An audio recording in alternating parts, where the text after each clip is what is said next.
നമസ്കാരം. P V അൻവറുമായുള്ള എല്ലാ ബന്ധവും എൽ ഡി എഫ് ഉപേക്ഷിച്ചത് എങ്ങനെയാണ്? പി വി അൻവറിന് എവിടെയാണ് പിഴച്ചത്? പി വി അൻവറിനെ പറ്റിച്ച മാധ്യമങ്ങൾ ഏതൊക്കെയാണ്?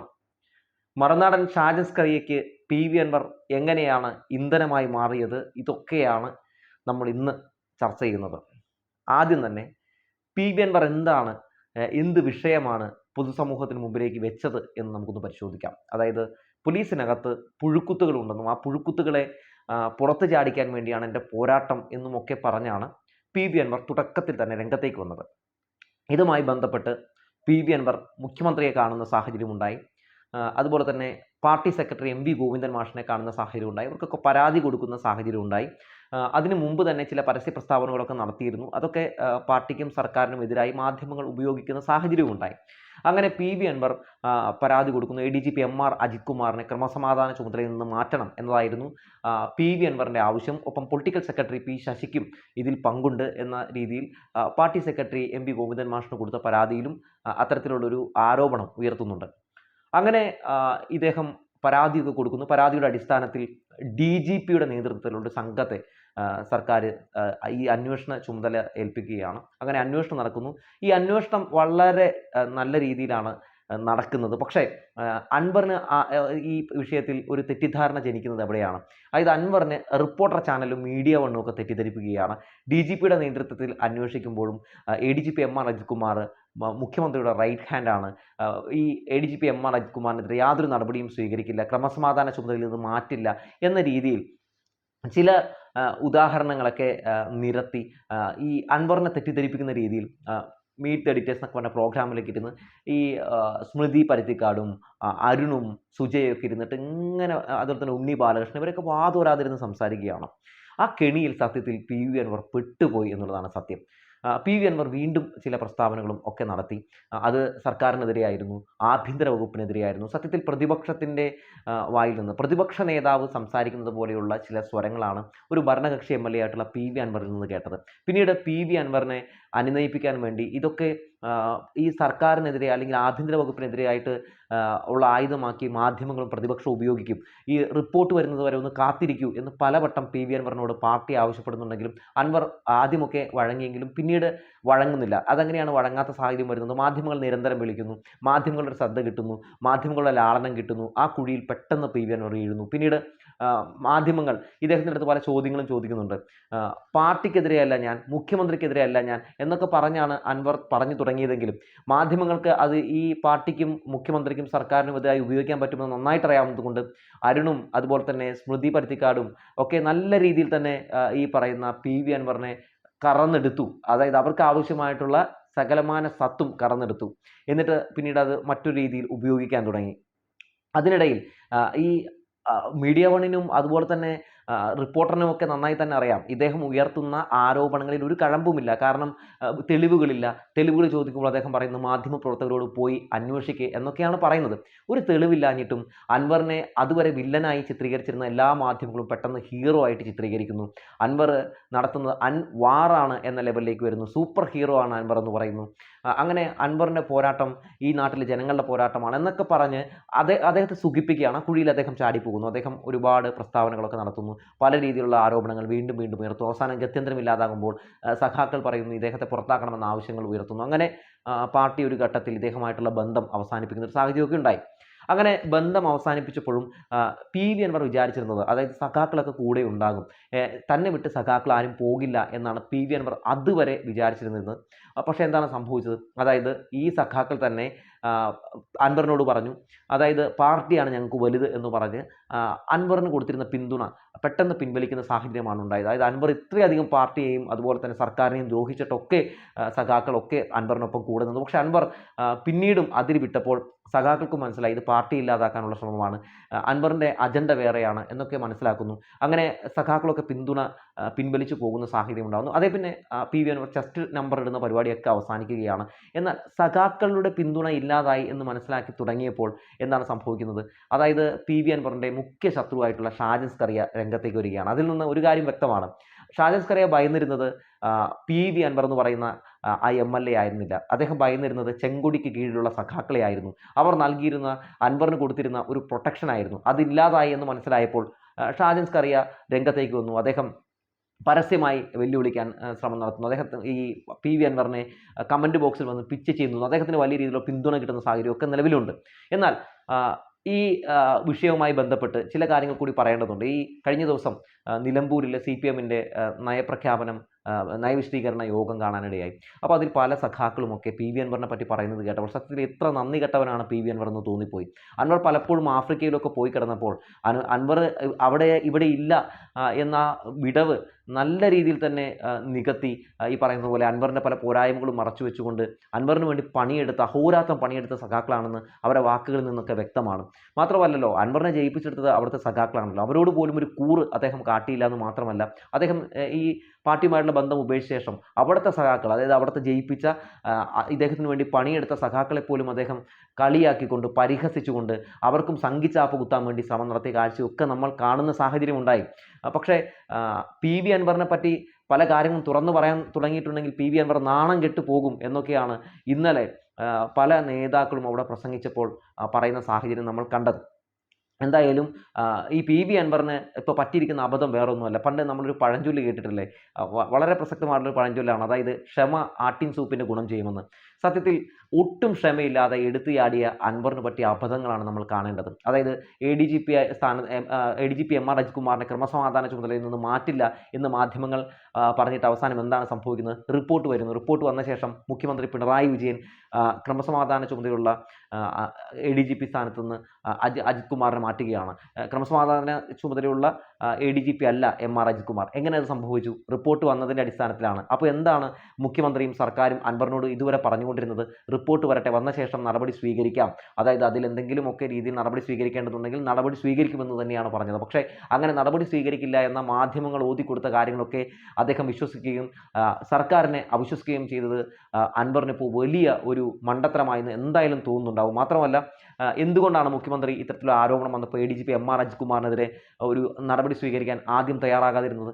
അതായത് സെൻകുമാർ എന്ന് പറയുന്ന DGP, അദ്ദേഹം RSSകാരനാണ്, BJPക്കാരനാണ്. അദ്ദേഹത്തെ പുറത്താക്കുന്ന സാഹചര്യം ഉണ്ടായപ്പോൾ എന്താണ് ഇവിടെ സംഭവിച്ചത്? അതായത് അദ്ദേഹം സുപ്രീം കോടതിയിൽ പോയി. അദ്ദേഹം സുപ്രീം കോടതിയിൽ പോയിട്ട് അദ്ദേഹത്തിന് അനുകൂലമായ വിധി സമ്പാദിക്കുന്ന സാഹചര്യം ഉണ്ടായി.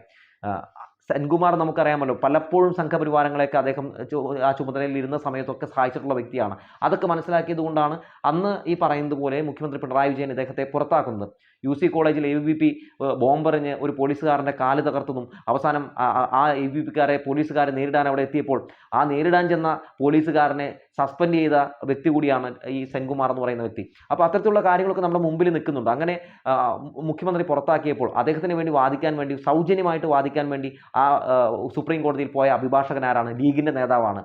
അപ്പോൾ ഇത്തരത്തിലുള്ള സംഭവങ്ങൾ ഈ നമ്മുടെ മുമ്പിൽ കിടക്കുന്നുണ്ട്. അപ്പോൾ അന്ന് ഒരു തിരിച്ചടിയേറ്റപ്പോൾ എന്താണ് മാധ്യമങ്ങൾ, പ്രതിപക്ഷം, കോലീബി ഇവരൊക്കെ എന്താണ് പറഞ്ഞത്? അതായത് മുഖ്യമന്ത്രിക്ക് ഏറ്റ കനത്ത തിരിച്ചടി എന്ന രീതിയിലൊക്കെയാണ് വിശേഷിപ്പിച്ചത്. അതായത് സംഘിയെ എല്ലാവരും കൂടി ചുമലിലേറ്റിക്കൊണ്ട് നടക്കുന്ന കാഴ്ചയാണ് നമ്മൾ കണ്ടത്. അപ്പോൾ സ്വാഭാവികമായും ഇനി അങ്ങനെ ഒരു അബദ്ധം സംഭവിക്കരുത്, അങ്ങനെ തിരിച്ചടി സംഭവിക്കരുത്. അതുകൊണ്ട് അന്വേഷണം നടത്തട്ടെ, സുതാര്യമായ അന്വേഷണം നടത്തിയ ശേഷം നടപടി സ്വീകരിക്കാമെന്നാണ് അൻവറിൻ്റെ അടുത്ത് പറഞ്ഞത്. പക്ഷേ അൻവർ കാത്തിരിക്കാൻ പോലും തയ്യാറായില്ല. അൻവറിന് ഒരുപക്ഷെ കാത്തിരിക്കാൻ അൻവർ തയ്യാറായിരുന്നുവെങ്കിൽ ഈ റിപ്പോർട്ട് വന്ന് ക്രമസമാധാന ചുമതലയിൽ നിന്ന് MR അജിത് കുമാറിനെ മാറ്റി നിർത്തിയപ്പോൾ അന്നത്തെ ദിവസം അത് PV അൻവറിൻ്റെ ദിവസമായി മാറുമായിരുന്നു. PV അൻവറിന് അന്ന് കിട്ടുന്ന, അല്ലെങ്കിൽ കിട്ടേണ്ടിയിരുന്ന ഒരു കയ്യടി, ആ കയ്യടി ഒരു മാസ് കയ്യടി തന്നെ ആകുമായിരുന്നു. പക്ഷേ ഈ MR അജിത് കുമാറിനെ മാറ്റുന്ന ദിവസം അദ്ദേഹത്തിന് കിട്ടിയ പ്രധാനപ്പെട്ട പ്രതികരണങ്ങൾ എന്താണ്? അതായത് ക്ഷമ ആട്ടിൻ സൂപ്പിൻ്റെ ഗുണം ചെയ്യും അൻവറെ, നിനക്ക് തെറ്റിപ്പോയി, നിന്റെ എടുത്തുനേട്ടം നിന്നെ തന്നെ നശിപ്പിച്ചു എന്നുള്ളതൊക്കെയാണ് ഇന്ന് PV അൻവർ എന്ന് പറയുന്ന ആ നേതാവ് പറയുന്നതിൽ, അല്ലെങ്കിൽ അദ്ദേഹത്തിൻ്റെ നിലപാടിൽ ആർക്കാണ് വിശ്വാസമുള്ളത്? അദ്ദേഹം ഇന്ന് പറയുന്നതല്ല പ്രവർത്തിക്കുന്നത് എന്ന ഘട്ടത്തിലേക്ക് എത്തിയിരിക്കുന്നു. അദ്ദേഹം പണ്ട് മാധ്യമങ്ങളെ കുറ്റം പറഞ്ഞു നടന്നു, ഇന്ന് മാധ്യമങ്ങളെ ചേർത്ത് നിർത്തുന്നു. അദ്ദേഹം ആരെയൊക്കെയാണോ കുറ്റം പറഞ്ഞ് നടന്നിരുന്നത് അവരൊക്കെ ഇന്ന് അയാളുടെ വലിയ സുഹൃത്തുക്കളാണ്. അപ്പോൾ അത്തരത്തിലൊരു രീതിയിലേക്കൊക്കെ PV അൻവർ മാറുന്നു. PV അൻവർ അതുപോലെ തന്നെ DMK-യുമായിട്ട് സഖ്യം ചേരാൻ വേണ്ടി ചെന്നൈയിൽ ചെല്ലുന്നു. ചെന്നൈയിൽ ചെന്ന് കഴിയുമ്പോൾ DMK പറയുന്നു, ഞങ്ങൾക്ക് അൻവറുമായിട്ട് കൂട്ടുകൂടാൻ യാതൊരു താല്പര്യമില്ല എന്ന് പറഞ്ഞ് അൻവറിനെ അവിടെ നിന്ന് നിരുത്സാഹപ്പെടുത്തി വിടുന്ന സാഹചര്യം ഉണ്ടാകുന്നു. CPM-നെയും അതുപോലെ തന്നെ അവിടുത്തെ സർക്കാരിനെയും താഴെയിറക്കാൻ ഞങ്ങൾ തയ്യാറല്ല എന്ന് പറയാനുള്ള കാരണം അവരുടെ ഭരണത്തിൽ, പിണറായി വിജയൻ്റെ ഭരണത്തിൽ അത്രയധികം അവർ സന്തോഷവാന്മാരാണ്. അപ്പോൾ ഇത്തരത്തിലുള്ള വിമതന്മാരെ ഒന്നും എന്തായാലും സ്വാഭാവികമായിട്ടും DMK പിന്തുണയ്ക്കില്ല എന്ന് പറയുന്നു. നിലമ്പൂരിൽ അദ്ദേഹം ഈ പറയുന്ന അദ്ദേഹത്തിൻ്റെ നയവിശദീകരണ യോഗം നടത്തുന്നു. പക്ഷേ ആ നയവിശദീകരണ യോഗത്തിൽ കാര്യമായിട്ട് 1,00,000-ലധികം ആളുകൾ എത്തുമെന്ന് അദ്ദേഹം പ്രതീക്ഷിക്കുന്നു. പക്ഷെ അത്ര അധികം ആളുകളൊന്നും വരുന്നില്ല. ഇന്നലെ നിലമ്പൂരിൽ CPM അവരുടെ ശക്തി പ്രകടനം നടത്തുന്നു. അവരുടെ നയ വിശദീകരണ യോഗം നടത്തുന്നു. എത്രയധികം ആളുകളാണ്, അതായത് അൻവർ വിളിച്ചതിനേക്കാൾ കൂടുതൽ ആളുകൾ വരുന്ന സാഹചര്യം ഉണ്ടാകുന്നു. അപ്പോൾ ഇതൊക്കെ നമ്മൾ കാണിച്ചിരുന്ന അൻവർ എന്ന് പറയുന്ന ആ നേതാവിന് ചുറ്റുമുണ്ടായിരുന്ന ആ ആരാധക വൃന്ദം എന്നൊക്കെ വേണമെങ്കിൽ പറയാവുന്ന ആളുകളൊക്കെ പോയിരിക്കുന്നു എന്നുള്ളതാണ്. അൻവർ എന്താണെന്ന് മനസ്സിലാക്കിയിരിക്കുന്നു എന്നുള്ളതാണ്. മലപ്പുറം വിവാദവുമായി ബന്ധപ്പെട്ട് അൻവർ ഒരു പ്രസ്താവന നടത്തി. അതായത് ഹിന്ദു ദിനപത്രം മലപ്പുറത്തെ അപകീർത്തിപ്പെടുത്താൻ വേണ്ടി മുഖ്യമന്ത്രി പറഞ്ഞു എന്ന മട്ടിൽ ഒരു പറയാത്ത ചില കാര്യങ്ങൾ അതിൽ ഇൻക്ലൂഡ് ചെയ്യുകയാണ്. ആ എഴുതി ചേർത്ത കാര്യങ്ങൾ സത്യസന്ധമായ കാര്യങ്ങളാണെന്ന മട്ടിൽ PV അൻവർ അവതരിപ്പിച്ചു എന്നത് മാത്രമല്ല, അതായത് ഈ ദ ഹിന്ദു മുഖ്യമന്ത്രി ഇങ്ങനെ പറഞ്ഞിട്ടില്ല എന്നും ഞങ്ങൾക്ക് അബദ്ധം പറ്റിയതാണെന്നും പറഞ്ഞ് അവർ ഖേദം പ്രകടിപ്പിക്കുമ്പോഴും അതിനെ ന്യായീകരിച്ചുകൊണ്ട് അൻവർ രംഗത്തേക്ക് വന്നു. അതായത് RSSും BJPയും ഒക്കെ ആയിട്ട് കൂടിച്ചർച്ച നടത്തിയ ശേഷമാണ് മുഖ്യമന്ത്രി അഭിമുഖം കൊടുത്തതെന്ന് പറഞ്ഞ് തെറ്റിദ്ധാരണ വളർത്തുന്നു. അതായത് മതനിരപേക്ഷ മനസ്സ് തകർക്കാൻ വേണ്ടി അൻവർ ശ്രമം നടത്തുകയാണ്. അൻവർ നേരത്തെ എന്തിനെയൊക്കെയാണോ വിമർശിച്ചിരുന്നത്, ആർക്കെതിരെയാണോ പോരാടിയിരുന്നത്, അവരെയൊക്കെയായി മാറുന്ന ഒരു അവസ്ഥയിലേക്ക് അൻവർ മാറുന്ന കാഴ്ചയൊക്കെ നമ്മൾ കാണുന്ന സാഹചര്യം ഉണ്ടായി. ഇപ്പോൾ തന്നെ സഭ നടന്നുകൊണ്ടിരിക്കുകയാണ്. സഭയിൽ അദ്ദേഹം പോകുന്നില്ല. അപ്പോൾ ഇന്നും അദ്ദേഹം സഭയിൽ പോകുന്നില്ല. എന്താണെന്ന് ചോദിക്കുമ്പോൾ അദ്ദേഹത്തിന് സെപ്പറേറ്റ് ആയിട്ടുള്ള ഒരു സീറ്റ് വേണം, അത് കിട്ടിയില്ലെങ്കിൽ അദ്ദേഹം പോകില്ല എന്ന് വാശി പിടിക്കുകയാണ്. പ്രതിപക്ഷത്തിൻ്റെ ബാക്കിലാണ് അദ്ദേഹത്തിന് സീറ്റ് കൊടുക്കാൻ പറ്റുകയുള്ളൂ. അപ്പോൾ നിയമങ്ങളൊക്കെ ലംഘിച്ചുകൊണ്ട് അദ്ദേഹത്തിൻ്റെതായിട്ടുള്ള നിയമം, ആ നിയമം നടപ്പിലാക്കണം എന്നാണ് അദ്ദേഹം ആവശ്യപ്പെടുന്നത്. ഈ സ്വർണ്ണക്കള്ളക്കടത്ത് കേസുമായി ബന്ധപ്പെട്ട് നമുക്കറിയാമല്ലോ, പോലീസ് സ്വർണ്ണക്കള്ളക്കടത്ത് സംഘത്തെ പിടിക്കാൻ പാടില്ല, മയക്കുമരുന്ന് സംഘത്തെ പിടിക്കാൻ പാടില്ല എന്ന രീതിയിലൊക്കെയുള്ള പ്രസ്താവനകൾ നമുക്ക് അംഗീകരിച്ച് കൊടുക്കാൻ കഴിയില്ല. കാരണം അവരുടെയൊക്കെ ഒരു സെക്യൂരിറ്റി ഏജന്റിനെ പോലെയൊക്കെ സംസാരിക്കുന്നതായിട്ടാണ് നമുക്ക് അദ്ദേഹത്തിൻ്റെ പല പ്രതികരണങ്ങളും കേൾക്കുമ്പോൾ മനസ്സിലാക്കാൻ സാധിക്കുന്നത്. ഇപ്പോഴെന്താണ് നിലവിലെ അൻവറിൻ്റെ അവസ്ഥ? അൻവറിന് നന്നായി തന്നെ ഇപ്പോൾ മനസ്സിലായിട്ടുണ്ട് മാധ്യമങ്ങൾ തന്നെ കെണിയിൽ വീഴ്ത്തിയതാണെന്ന്. ഇപ്പോൾ വീണ്ടും തിരിച്ച് LDFിലേക്ക് പോയാൽ കൊള്ളാമെന്നൊക്കെ അൻവറിനുണ്ട്. എന്നെ അവർ പുറത്താക്കിയതല്ലേ എന്ന മട്ടിൽ വരെ ഇപ്പോൾ പ്രതികരണങ്ങളൊക്കെ എത്തിയിട്ടുണ്ട്. ഇനി അൻവറിനെ എന്തായാലും LDF സ്വീകരിക്കുമോ? ഒരിക്കലും സ്വീകരിക്കില്ല. കാരണം ഒരു തവണ ചൂടുവെള്ളത്തിൽ വീണ പൂച്ച ഇനി പച്ചവെള്ളം കണ്ടാലും ഒന്ന് ഭയക്കും. അതാണ് ഇപ്പോഴത്തെ നിലവിലെ അവസ്ഥ. നിലവിലുള്ള സ്വതന്ത്രന്മാരെ കൂടി വല്ലാത്ത രീതിയിൽ സംശയത്തിൻ്റെ നിഴലിൽ നിർത്തുന്ന അവസ്ഥയിലേക്ക് PV അൻവർ കൊണ്ടുപോയി എത്തിച്ചു എന്നത് പ്രധാനപ്പെട്ട കാര്യമാണ്. ഒരു ഘട്ടത്തിൽ KT ജലീൽ പോലും ഈ പാർട്ടി വിട്ടു പോകുമോ എന്ന രീതിയിൽ ഒരു സംഗതിയൊക്കെ വന്നിരുന്നു. PV അൻവറിനെ എങ്ങനെയാണോ ട്രാപ്പ് ചെയ്തത് അതുപോലെ തന്നെ KT ജലീലിനെ ട്രാപ്പ് ചെയ്യാനും മാധ്യമങ്ങൾ ഒരു ഘട്ടത്തിൽ ശ്രമം നടത്തി. പക്ഷേ KT ജലീൽ അത് ഗംഭീരമായി മാധ്യമങ്ങളുടെ ട്രാപ്പ് പൊളിച്ചു. എങ്ങനെയാണോ ജലീലിനെ ട്രാപ്പ് ചെയ്യാൻ ശ്രമിച്ചത് അതുപോലെ ജലീൽ മാധ്യമങ്ങളെ ട്രാപ്പ് ചെയ്യാൻ ശ്രമം നടത്തി. ജലീൽ പറഞ്ഞത് ഒക്ടോബർ 2-ാം തീയതി ഞാൻ എൻ്റെ ഈ വിഷയങ്ങളുമായി ബന്ധപ്പെട്ട് PV അൻവർ നടത്തിയ പ്രതികരണങ്ങളുമായി ബന്ധപ്പെട്ട് ഞാൻ പ്രതികരണം രേഖപ്പെടുത്തുമെന്നാണ് പറഞ്ഞത്. അന്ന് CPMൽ നിന്ന് KT ജലീൽ പോകും എന്ന മട്ടിൽ മാധ്യമങ്ങളൊക്കെ വാർത്താ സമ്മേളനത്തിലെത്തുന്നു. പക്ഷേ മരിച്ചാലും ഞാൻ ഈ പാർട്ടി വിടില്ല, ഇടത് സഹയാത്രികനായിട്ട് തുടരും, എന്നെ വെടിവെച്ച് കൊന്നാലും ഞാൻ മുഖ്യമന്ത്രിയെയും പാർട്ടിയും തള്ളിപ്പറയില്ല എന്ന നിലപാട് അദ്ദേഹം പരസ്യമായി പ്രസ്താവിച്ചതോടുകൂടി തന്നെ KT ജലീൽ ആ കെണിയിൽ വീണില്ല എന്ന് മാധ്യമങ്ങൾക്ക് മനസ്സിലായി. അന്നത്തെ ദിവസം KT ജലീലിൻ്റെ ലൈവ് പോലും പൂർണ്ണമായിട്ടും മാധ്യമങ്ങൾ കൊടുത്തില്ല എന്നത് സത്യമാണ്. KT ജലീൽ കാണിച്ച വിവരവും ബോധവും പോലും PV അൻവറിന് കാണിക്കാൻ കഴിഞ്ഞില്ല എന്നതും എടുത്തു പറയേണ്ട ഒരു വസ്തുത തന്നെയാണ്. മാത്രമല്ല PV അൻവർ ഇനിയിപ്പോൾ ഒരു പുതിയ സംഘടന DMK എന്ന് പറയുന്ന ഒരു പുതിയ സംഘടന രൂപീകരിച്ചിട്ടുണ്ട്. ഈ സംഘടനയ്ക്ക് കേരളം പിടിക്കാൻ കഴിയുമോ അല്ലെങ്കിൽ പഞ്ചായത്ത് പിടിക്കാൻ കഴിയുമോ എന്നൊക്കെ ചോദിച്ചിട്ടുണ്ടെങ്കിൽ ഒരിക്കലും നടക്കില്ല. കാരണം അദ്ദേഹത്തിന് ഈ പറയുന്നത് പോലെ അദ്ദേഹത്തിൻ്റെ ഈ എടുത്തുചാട്ടം അദ്ദേഹത്തെ വല്ലാതെ തന്നെ ഈ പറയുന്നത് പോലെ പ്രതിരോധത്തിലാക്കുന്നുണ്ട് എന്നത് വസ്തുതയാണ്. DMK എന്ന് പറയുന്ന ഒരു സംഘടനയ്ക്ക് അവിടെ പല പഞ്ചായത്തുകളും പിടിക്കാൻ പറ്റും എന്ന ഒരു പ്രതീതി സൃഷ്ടിക്കാൻ പോലും അദ്ദേഹത്തിന് കഴിയില്ല. പിന്നെ എങ്ങനെയാണ് അദ്ദേഹത്തിന് ഒരു കേരളം പിടിക്കാൻ പറ്റും എന്നുള്ള പ്രതീതി ഉണ്ടാക്കാൻ കഴിയുക? PV അൻവർ എന്ന് പറയുന്ന ഈ MLA ഒരു പാഠമാണ്, വലിയൊരു പാഠപുസ്തകമാണ്. അതായത് എന്തെങ്കിലും ഒരു കാര്യത്തിൽ നമ്മൾ പ്രതികരിക്കുന്നതിന് മുമ്പ് കാത്തിരിക്കാൻ നമ്മൾ തയ്യാറാകണമെന്നൊരു വലിയ പാഠം. കുഴിയിൽ വീണ് കഴിഞ്ഞാൽ കയറാൻ വലിയ ബുദ്ധിമുട്ടാണ് എന്നൊരു പാഠം കൂടി PV അൻവർ അല്ലെങ്കിൽ PV അൻവറിലൂടെ നമുക്ക് മനസ്സിലാക്കാൻ സാധിക്കുന്നുണ്ട്. കേരള രാഷ്ട്രീയത്തിൽ ഇങ്ങനെ മാധ്യമങ്ങൾ കെണിയിൽ ചാടിച്ച് ഇങ്ങനെ വട്ടാക്കിയ ഒരു രീതിയിലുള്ള സംഭവം ഇതിനു മുമ്പ് അരങ്ങേറിയിട്ടുണ്ടാകില്ല എന്നുകൂടി മനസ്സിലാക്കാൻ സാധിക്കുന്നു. ഇത്രയും വിവരമില്ലാത്ത വിവരദോഷിയായ ഒരു നേതാവായിരുന്നു PV അൻവർ എന്ന് പോലും പലപ്പോഴും അദ്ദേഹത്തിൻ്റെ പല പ്രതികരണത്തിൽ നിന്ന് പോലും തോന്നിയിട്ടുണ്ട്. എന്തായാലും PV അൻവർ എന്ന് പറയുന്ന ഈ MLA ആ MLA PC ജോർജിൻ്റെ ഒരു അവസ്ഥയിലേക്ക് പോലും മാറുന്ന കാഴ്ചയാണ് നമ്മൾ കണ്ടുകൊണ്ടിരിക്കുന്നത്.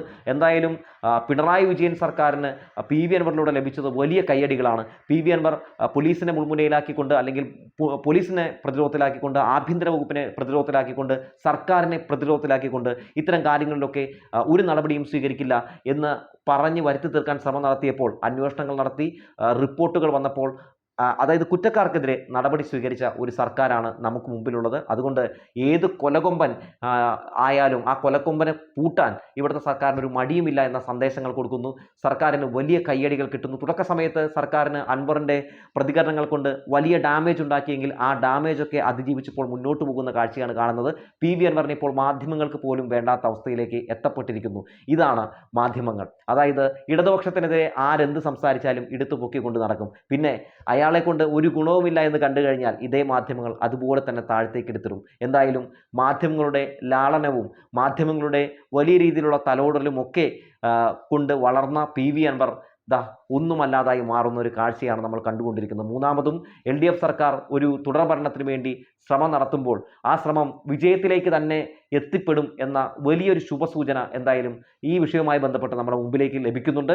PV അൻവർ ഉയർത്തിയ ആരോപണങ്ങളൊക്കെ ആ ആരോപണങ്ങളിലൊക്കെ തന്നെ അഗ്നിശുദ്ധി വരുത്താൻ സർക്കാരിന് കഴിഞ്ഞിരിക്കുന്നു എന്ന വസ്തുത തന്നെയാണ് മൂന്നാമത് LDF സർക്കാരിൻ്റെ തുടർഭരണത്തിനുള്ള സാധ്യതയുണ്ട് എന്ന് പറയാനുള്ള കാരണമെന്ന് പറഞ്ഞു വെച്ചുകൊണ്ട് നിർത്തുകയാണ്.